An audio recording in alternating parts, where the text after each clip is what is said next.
কলিজা ভুনা খেতে এত যে মজা না, আর যদি রান্না করে খান তাহলে কিন্তু বুঝতেই পারবেন না।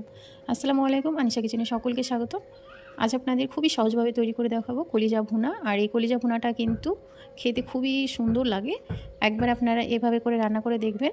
এইরকম করে আপনারা কলিজা ভুনা করে মুড়ির সাথে খাবেন, দেখবেন এত সুন্দর লাগে যে এর লোভ কেউ সামলাতে পারবে না। কথা না বাড়িয়ে চলে যাচ্ছি মূল রেসিপিতে। আজ করব কলিজা ভুনা। এখানে আমার 1 কিলো কলিজা আছে, আর কলিজাটাকে আমি একটু কষিয়ে রেখেছি, যেহেতু কালকে রাত্রিবেলায় নিয়ে আসা হয়েছিল।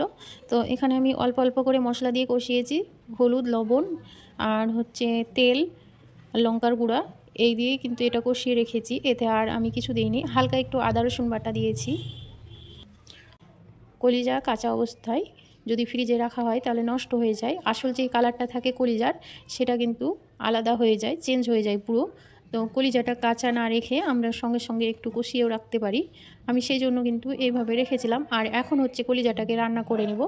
তো চলে যাব মূল রেসিপিতে। পরিমাণ মতো দিয়ে দেবো সরিষার তেল। এখানে খাঁটি সরিষার তেল নিয়েছি। এখানে কিছু গোটা মশলা দেবো, যেমন নিয়েছি এলাচ আর দারচিনি, আর দিব একটা তেজপাতা 2 টুকরো করে নিয়েছি। মশলাগুলো একটু ভেজে নেব। মশলার মধ্যে থেকে সুন্দর একটা গন্ধ বেরিয়েছে। এবার আমি এর মধ্যে দিয়ে দেবো 1 কাপ পরিমাণে পেঁয়াজ কুচি। পেঁয়াজটা দিয়ে আমি ভেজে নেব।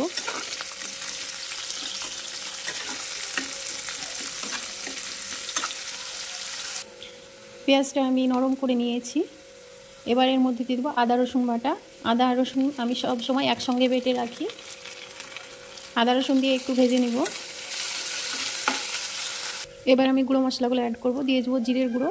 জিরের গুঁড়োটা আমি একদমই ব্যবহার করিনি, সেজন্য 2 চামচ উঁচু করে দিয়ে দিলাম।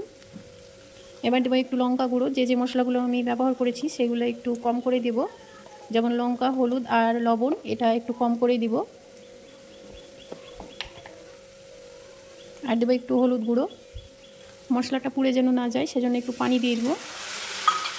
এবার মশলাটাকে একটু কষিয়ে নেব।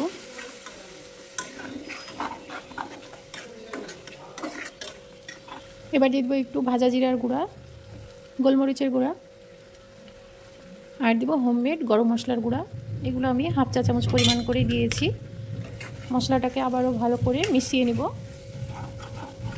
লক্ষ্য রাখতে হবে যে মশলাটা কষাতে গিয়ে পুড়ে যেতে না যায়। মশলা কষানোটাই মেন। মশলা কষানো যত বেশি ভালো হবে, কলিজা ভুনাটা খেতেও কিন্তু তত বেশি মজা লাগবে। এবার আমি এর মধ্যে কলিজাগুলো দিয়ে দেবো। মশলার সঙ্গে কলিজাটাকে ভালো করে মিশিয়ে নেব। এখানে কিন্তু আমি কলিজাটা কোনো রকমের প্রসেস করে কাটিনি, শুধুমাত্র কলিজাটাকে ছোট ছোট টুকরো করে কেটে নিয়ে তারপরে পানি দিয়ে ভালো করে পরিষ্কার করে ধুয়ে নিয়েছি। আর তারপরে সরাসরি এটাকে রান্নায় বসিয়ে দিয়েছিলাম।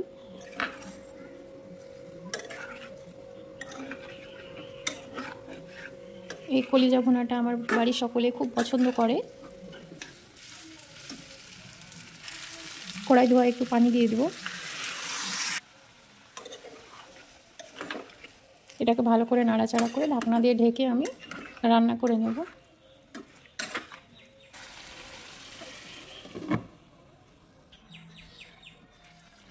ফ্লেভারের জন্য দিয়ে দেবো 2 কাঁচা লঙ্কা। আবার ঢাকনা দিয়ে ঢেকে দেব। এবার ঢাকনাটা খুলে নাড়াচাড়া করে নেব।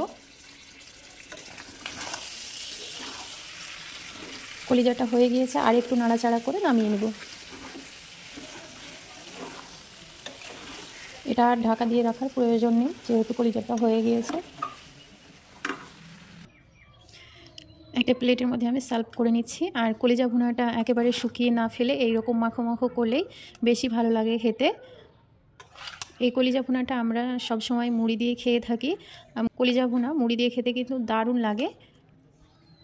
এই কলিজা ভুনাটা রুটি, মুড়ি সব কিছুর সাথে খুবই ভালো লাগে। আর খালি মুখেও খেতে কিন্তু এটা দারুণ লাগে। একবার হলে আপনারা এভাবে কলিজা ভুনাটা তৈরি করে দেখবেন, এর কিন্তু লোভ সামলাতে পারবেন না, এতটা মজা লাগে।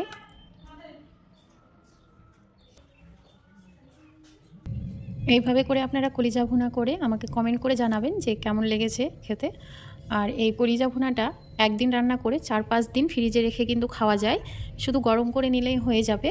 এটা খেতে এত বেশি মজা লাগে। আমার বাড়ির প্রত্যেকে কিন্তু এইরকমভাবে কলিজা ভুনা খেতে খুবই পছন্দ করে। আশা করছি কলিজা ভুনা রেসিপি আপনাদের কাছে ভালো লেগেছে। ভালো লাগলে একটি লাইক করবেন, পাশে থাকা বেল বাটনটি ক্লিক করবেন। যখনই ভিডিও আপলোড করব সেইমাত্র আপনাদের কাছে নোটিফিকেশান পৌঁছে যাবে। সকলেই ভালো থাকুন, সুস্থ থাকুন। আল্লাহ হাফিজ। আজকে এই পর্যন্তই, দেখা হচ্ছে নতুন কোনো রেসিপিতে।